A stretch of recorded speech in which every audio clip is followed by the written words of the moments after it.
जय श्री राम मेरे साथियों। आप सभी को प्रेम किशोर झा की तरफ से हार्दिक अभिनंदन। मेरे यूट्यूब चैनल पे सभी श्रोतागण सोमवार की व्रत कथा सुने। सोमवार का व्रत जो है शंकर भगवान की होती है, जो सारे दुख बाधाएं सारे कष्ट दूर करते हैं।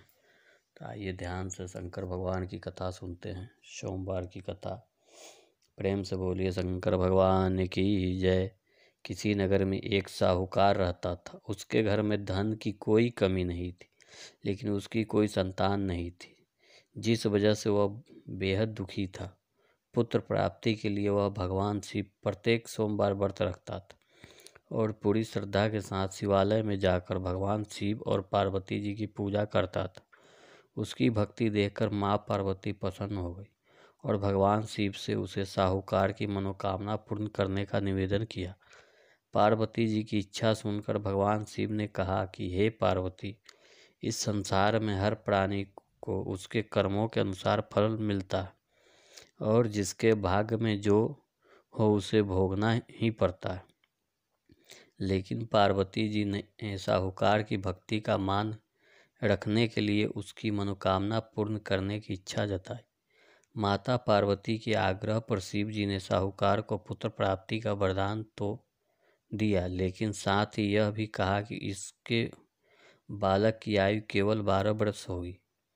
माता पार्वती और भगवान शिव की इस बातचीत को साहूकार सुन रहा था। उसे ना तो इस बात की खुशी थी और ना ही गम। वह पहले की भांति शिव जी का पूजा करता रहा। कुछ समय उपरांत साहूकार के घर एक पुत्र का जन्म हुआ। जब वह बालक 11 वर्ष का हुआ तो उसे पढ़ने के लिए काशी भेज दिया गया। साहूकार ने पुत्र के मामा को बुलाकर उसे बहुत सारा धन दिया और कहा कि तुम इस बालक को काशी विद्या प्राप्ति के लिए ले जाओ और मार्ग में यज्ञ कराओ। जहाँ भी यज्ञ कराओ वहीं पर ब्राह्मणों को भोजन कराते और दक्षिणा देते हुए जाना। दोनों मामा भांजे इसी तरह यज्ञ कराते और ब्राह्मणों को दान दक्षिणा देते काशी की ओर चल पड़े। रास्ते में एक नगर पड़ा, जहाँ नगर के राजा की कन्या का विवाह था। लेकिन जिस राजकुमार से उसका विवाह होने वाला था वह एक आंख से काना था। राजकुमार के पिता ने अपने पुत्र के काना होने की बात को छुपाने के लिए एक चाल सोची। साहूकार के पुत्र को देखकर उसके मन में एक विचार आया। उसने सोचा क्यों न इस लड़के को दुल्हा बनाकर राजकुमारी से विवाह करा दूं। विवाह के बाद उसको धन देकर विदा कर दूंगा और राजकुमारी को अपने नगर ले जाऊंगा। लड़के को दूल्हे का वस्त्र पहनाकर राजकुमारी से विवाह कर दिया गया। लेकिन साहूकार का पुत्र एक ईमानदार शख्स था। उसे यह बात न्याय संगत नहीं लगी। उसने अवसर पाकर राजकुमारी की चुन्नी के पल्ले पर लिखा कि तुम्हारा विवाह मेरे साथ हुआ है, लेकिन जिस राजकुमार के संग तुम्हें भेजा जाएगा वह एक आंख से काना है। मैं तो काशी पढ़ने जा रहा हूँ। जब राजकुमारी ने चुन्नी पर लिखी बातें पढ़ी तो उसने अपने माता पिता को यह बात बताई।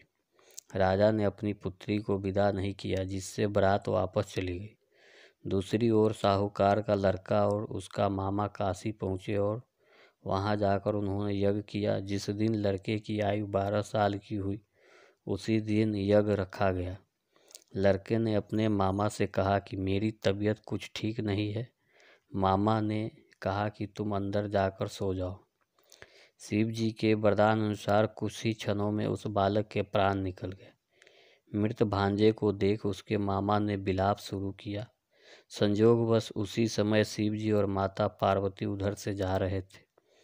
पार्वती जी ने भगवान से कहा, प्राणनाथ, मुझे इसके रोने की स्वर सहन नहीं हो रहा।